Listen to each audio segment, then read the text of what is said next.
Ladies and gentlemen, let me tell you something. This is the most special, the most opportunistic, the greatest time of year if you are a sports fan. It is all you can eat basketball this time of year in March. I don't think I can technically say the words that we all associate with March basketball. However, I can bring somebody on who knows everything. He is the guru, the wizard of the brackets. He's a guy that if you talk, and he's going to tell the story about how he hasn't missed this particular time of year since he was fourth grade and called off sick. Statute of limitations, you can't do anything to him now. Ladies and gentlemen, at this time, we bring in our bracket buster himself, one of my favorite people in the world, and the only person I absolutely believe when he tells me something about basketball in this time of year, in this capacity. Ladies and gentlemen, Dennis Schiraldi. What's up, Brody? Nothing much, bro. That's a really big introduction and a lot to live up to. And I can only tell you that by 6 o'clock tonight, I hope I'm not texting you to let you know that my bracket is completely blown up. But likely, some directional school is going to do that today. I mean, everybody does their due diligence. Their 45 minutes, as I say, of due diligence when they put together the bracket. You sit there, you don't watch college basketball. Well, I say you do. We don't. And all of a sudden, this late March, mid March happens, and all of a sudden we want to catch up in 45 minutes and have, for the first time in history, because it's worth $1 billion, the perfect bracket. So we're going to ask you to kind of lead us through what we're going to be watching, what we should be anticipating in the men's side of things, and maybe a little bit in the women's from a standpoint of, hey, like, other than Caitlin Clark, what should we be doing? But for the first time, we're going to play it, men first instead of ladies first on this side. So when we're looking at our bracket, we're breaking it down, 68 teams, right? The play-in games are already happening, but the real deal starts literally today. So you're looking at your bracket. What are the things that you're looking at and the teams that you're looking to be very successful this year? And who are some of the teams after that maybe we should be looking at for Bracket Buster? Yeah, so one shining moment, man. It's that time of year that not only mere mortals like ourselves, we get to be a part of it. And when they say college basketball season doesn't matter because of the length, it does for me. I look at who'd you play early on out of conference in those difficult games. And then I really start to get dialed in and in the February times frame where those are the dog days of college basketball season leading up to the conference tournaments. And I'm really looking for teams that were peaking. So I'll look at the last 5 to 7 games in the preview. Look, at the end of the day, these applications that we're now utilizing, you're no longer going to newspapers and comparing notes and things like that. You can literally click a button and the 10 hours worth of research takes you, 5 seconds. So I'm looking at how a team performed in the last 5 games in their conference tournament, who is peaking. You can get access to that information. The other thing that I think that doesn't matter and hasn't mattered for a number of years now is rankings. I throw those completely out the door. You've got 26-year-old seniors that they're taking their 8th year as a COVID year, and they're older than guys that are in the NBA that are playing on college basketball teams. So I don't overvalue or overestimate on the rankings, but a couple things that I've always leaned on come March Madness. Number 1, can you defend?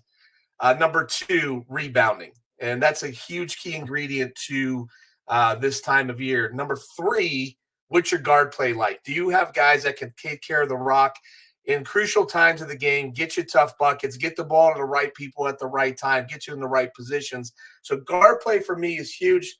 And then I start to look at also offensive points per game and the amount of points you've given up defensively as well. So in those matchups that you're seeing, you're trying to figure it out. What's the conference look like? But how many points a game is your team scoring? If it's way off, that leads into it. And then kind of an oddity. This is a giveaway, DJ, but time zone. I think it used to matter more than it does now. But if you have a school that's traveling from the East Coast playing on the West Coast at an earlier time frame or vice versa, that plays into the factor. And then when all else fails, the usual standbys, favorite mascot, color of the uniform, favorite player, favorite NCAA memory, and you fall in love with that, and that's how you kind of start going through your picks. I'm really interested from our standpoint. So I've been looking at the 11s and the 12s because that's what people tell you to look at because that's where 34%, 38% of the upsets happen, especially in the second round. But reading today, which I don't do very much, as you know me, what they're telling you is leave the 12s alone. The 11s are where it's at this year. But you're saying let the rankings go. Don't worry about the rankings because especially with the age of the player, it doesn't travel well. But defense always travels this time of year, correct? So that's why you're putting so much leverage on the defense. That's why I've always, yes, I absolutely. So the things that you control in a basketball game, your effort, and that's obviously any sport, but rebounding something that you can control, and defense is something that you can control. And every basketball team in America, every coach knows that. Your shooting percentage is going to be what it's going to be. You're going to try and get your looks. So many people are relying on the three now, and then spreading the floor, dribble, drive, kicks, and then take it to the 10. But at the end of the day, it's like people that can lock down. And that's one of the things that, like, I look at like a Tom Izzo team, and they've always done very well in the tournament. If you look at his postseason NCAA tournament record, he's right behind Coach K. Their teams defend and they rebound. And but here's the thing. Like if you took me up to the South bracket and you're asking, like, I like NC State over Texas Tech, not because it's an 11 versus a 6, but I really love the way that NC State finished out the season. There's a few other 11 and 6s. I'll go over to the East bracket, and we can talk a little about Duquesne and BYU. Love it. Keith Dambrot is been around forever in coaching college basketball. Do not sleep on him. He actually, a lot of people don't know this, but they will, because I think they just, either the movie's coming out or they made a movie about it. He was LeBron's high school basketball coach when they won their first state championship and then turned things over to Drew Joyce. Drew Joyce Jr., or the third, is actually on his coaching staff. And he coached LeBron like one-on-one in personal workouts all the way through the time that, he was up through high school, through the Cavs. A lot riding on it. Dad went to Duquesne, liked the story, liked the backstory. So I do think that there's a really good opportunity for Duquesne to be in the mix against BYU, who's scoring 81 points a game. And for those of you that, whether this is a betting show or not, it's all legal now, brother. And so my FanDuel account's open, and BYU's given Duquesne 9.5. So whether or not, I got Duquesne in my poll, and I really like them at the 12:40 game today to at least cover the 9.5 that they're getting. No, I love that. I mean, Duquesne hasn't been in the big dance since 1977. And this is it. Coach retired. He said, that's it for me. We're going to open up the bench for somebody else. But we know, and that's kind of to my darlings, Duquesne, because they're local, and then Long Beach State. I'll tell you what, that whole narrative with firing their coach, and then their coach says, you know what, I'll coach through the rest of the year. And then they win the tournament, and now they're in the NCAA tournament. Tell me about, from your standpoint, when you hear something like that and everybody's playing with house money, does that go into like you picking teams, especially in the first round? Us against the world mentality, and I've been in that locker room, even only at the Division II level. My sophomore year of basketball at Walsh University, it's so funny. Like I went back, conference champions. They're now giving these huge Super Bowl rings. Dude was like, so he's like, what did you guys get when you won the conference? And what was your record? They were like 20-10, like 2 years ago. I was like, I don't know, like 29-5, like second best record in school history. And we got like Timex watches. But, that run, we went to we finished up at the grade 8. We got beat. That locker room that whole time was like, us versus the world mentality, chip on your shoulder. And I think that that's what's coming into it with like a lot of these teams, and especially Long Beach. Like, that coach has something to prove. There's a little bit of extra, motivation. You're playing for something bigger than basically yourself. Uh, when you go take a look at like Auburn, that's another example in this tournament where Bruce Pearl over the past 6 months has had a tumultuous emotional ride with losing his father, and then if you've seen the videos where he gave a kid with childhood cancer an opportunity to be the manager of the basketball team. Like, he's always been like a super emotional guy. I think a team like that, again, like you've got a mantle, you're playing for something bigger than what you are, and you've got something to prove. Wounded cat syndrome. Anytime that you got that, I think that that's something that you can take a look at and say, there's a reason why they're here, and there's a reason why I want to get behind them. You talked about one shining moment. Naturally, that's what CBS uses throughout the playoffs, throughout the bracket, as and kind of cherishes it as, and everybody looks towards it towards the end in the championship setting. But there's so many shining moments along the way for some of these guys. You look at UConn trying to run it back this year. That's my team. I'm taking UConn this year. But what I'm more excited about anything is these dudes and these ladies on the other side, in the women's bracket, that are able to capitalize on these moments that they will be everlasting forever, but also could help them with their draft stock as they move forward. One guy who is getting a lot of press because Pat McAfee's all over him, Keisei Tominaga over at, I think I spelled his name right, or pronounce his name right, Keisei Tominaga. I got it. He's a guy from Nebraska who's like the Japanese Steph Curry. Guys like this, is this their opportunity? I mean, can you see this guy, Keisei, leading the Cornhuskers, which how he ended up in Nebraska, I guess, is a different story. But Right. being able to lead them through this bracket and essentially be at the top of the draft board in a few months? Whatever it takes to open the door and get you there. And I think that the NCAA tournament's always proven something for guys that stand out, and guys and gals that do stand out. It does become that opportunity on that big stage for them to get a chance to get into the gym. It doesn't guarantee draft pick, but it guarantees you that opportunity to get the invite to go show people what you can ultimately do. Look, we've seen people like Seth Curry, right? He played his way into that, or from that tournament into that draft pick. Carmelo Anthony, as a freshman, we knew that he was going to be amazing, but we didn't know he was going to be that sensational of a scorer. And then obviously elevating his status by going deep and then winning it and showing that he could carry a team. And there's examples like that up and down the board of where, you could go back to Oklahoma State and Big Country. Big Country gets picked right in goes and plays in the NBA because of the simple fact that he had a great run. Danny Manning taking Kansas to the national championship with Larry Brown and winning it. Really at the end of the day, good player, turned out to be a great player that elevated draft stock. And then there's people that are not even on the board that all of a sudden you're like, wow, like they managed to get your team to that. When I've coached kids, like I coached a junior Olympics team way back, and you're playing for college scholarships, or it's like I coached Team Ohio. What I told the kids is like, in the massive pool of the week, we're one of 16, 18, 25 teams. But if we can get to that final game, every coach here is going to have to see you play in that game.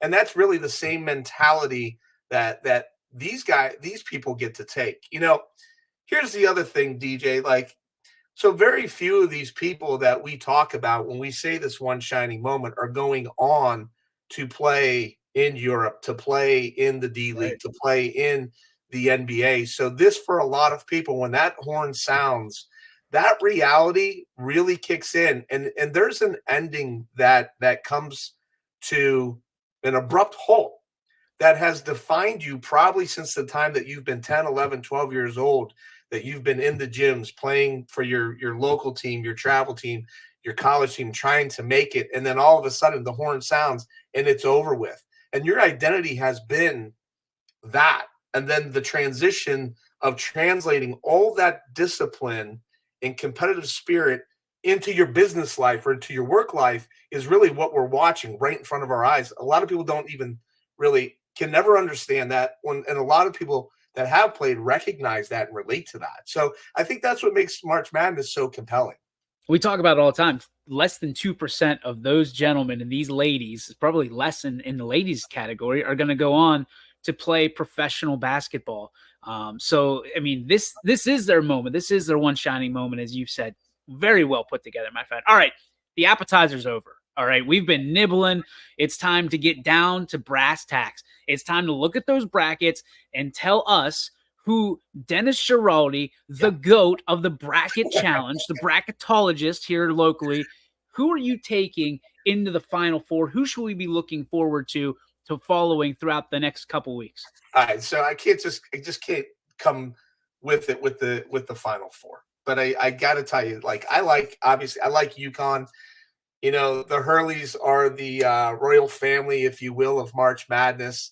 Bobby Hurley, arguably the greatest point guard that's ever played in the Final Four, going to 3, MOP of the 92, upset UNLV. I do like Auburn out of that bracket as well, so keep an eye on them. Illinois is severely undervalued as a 3 seed.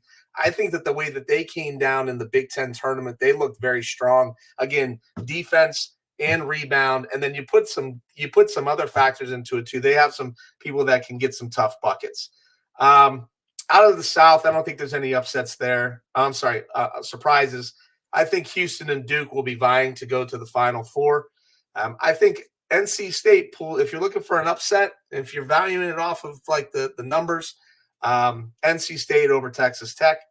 I love Reed Shepherd at Kentucky. I think he's the most dynamic player in college basketball right now. I watched half a dozen Kentucky games down the stretch. He does it all at both ends of the floor. He passes the basketball, anticipates, goes right, goes left. Like if you love basketball, that's a guy that you're going to want to watch.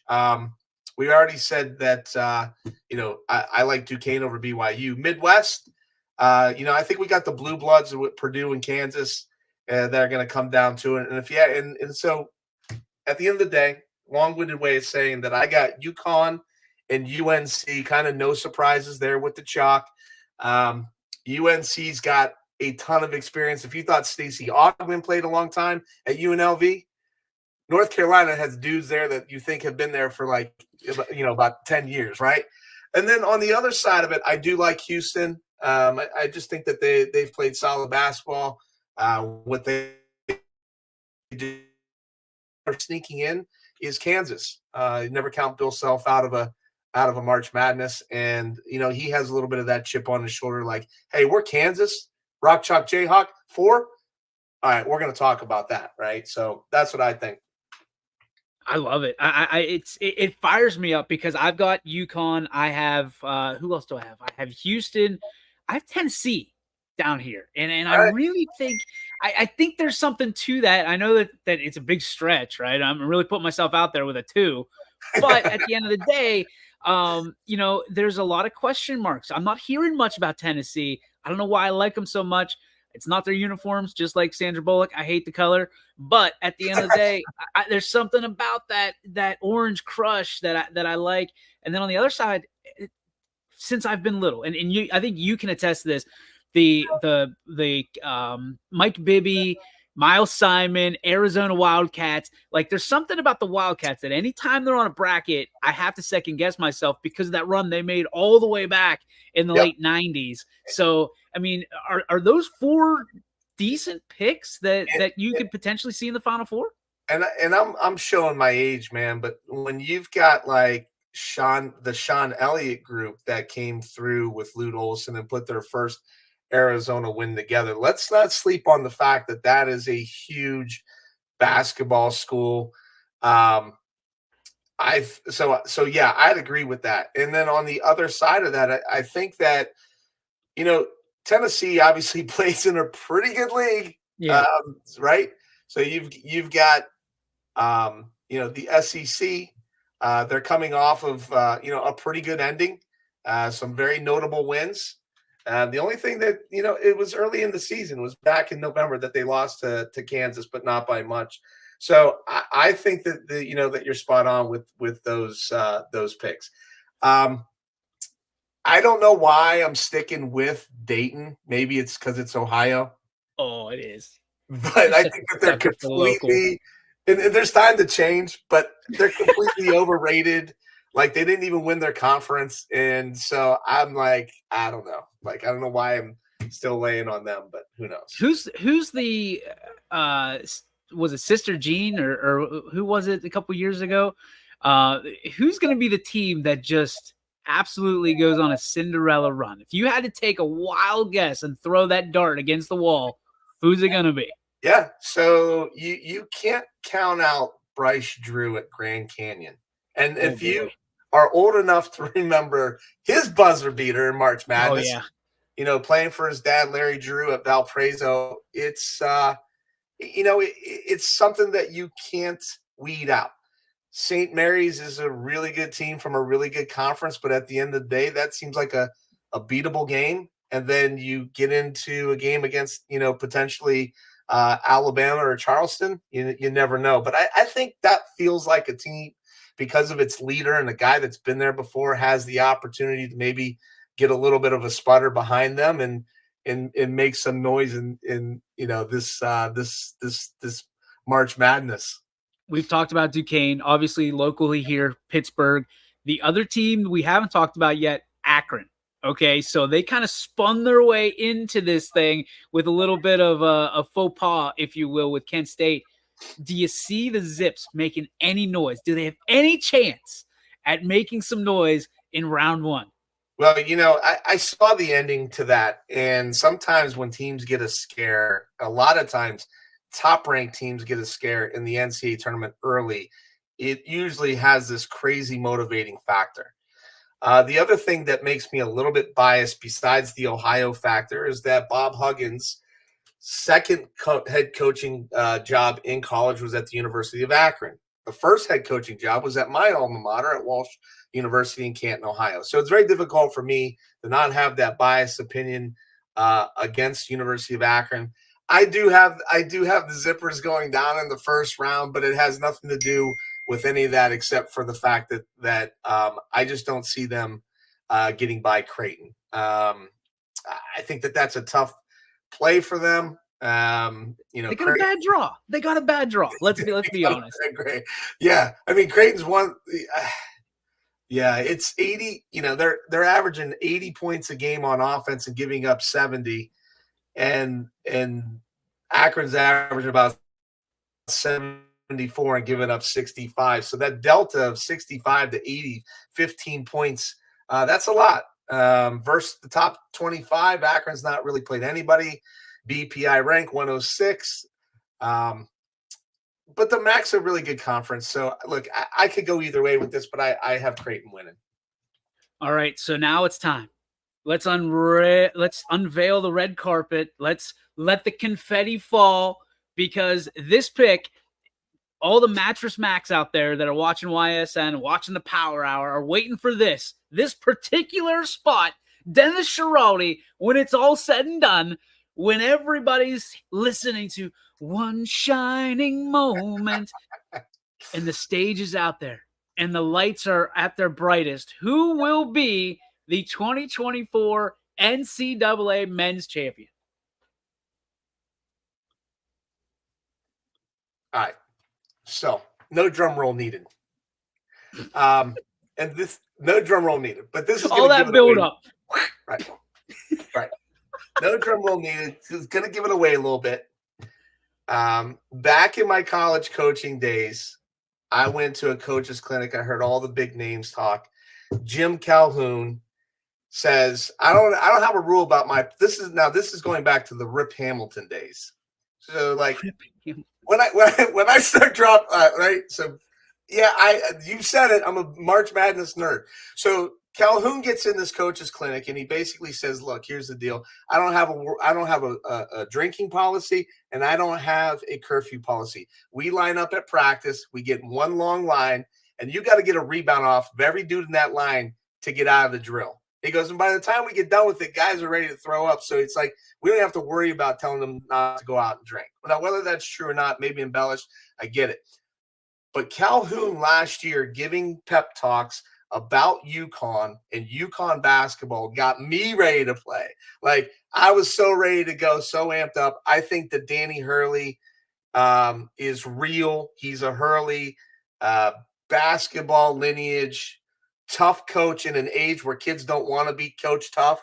They're not being impacted by the transfer portal as much and all this other noise that's going on.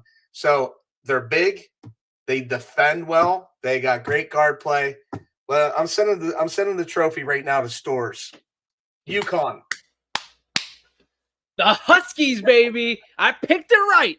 Not that it was real hard, but I picked it right. You picked the number 1 seed and you let it ride.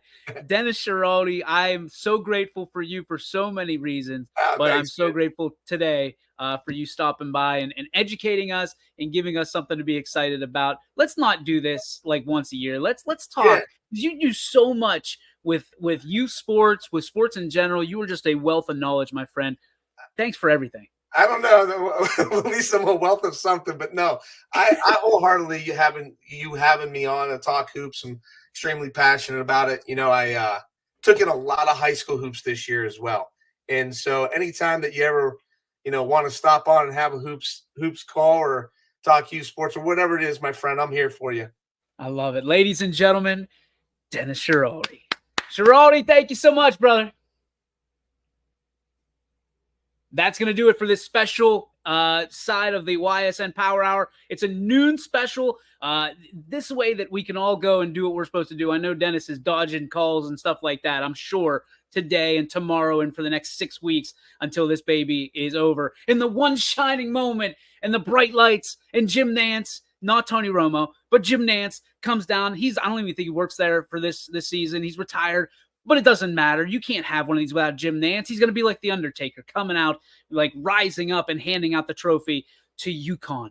UConn, ladies and gentlemen, and do not break our thumbs or our kneecaps if we're wrong, because that is inevitably going to happen.